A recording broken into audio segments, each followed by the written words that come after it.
بسم اللہ الرحمن الرحیم۔ دین و اسلام چینل کے ناظرین، السلام علیکم ورحمۃ اللہ وبرکاتہ۔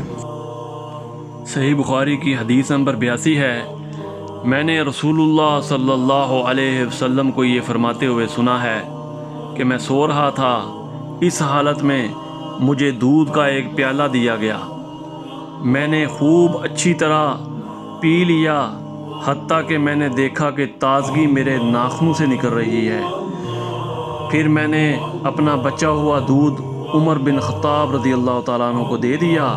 صحابہ رضی اللہ تعالیٰ عنہ نے پوچھا، آپ نے اس کی کیا تعبیر لی؟ آپ صلی اللہ علیہ وسلم نے فرمایا کہ علم، یعنی وہ جو میرے پاس علم آیا تھا، وہ جو بچ گیا تو وہ میں نے حضرت عمر رضی اللہ تعالیٰ عنہ کو دے دیا۔ سبحان اللہ۔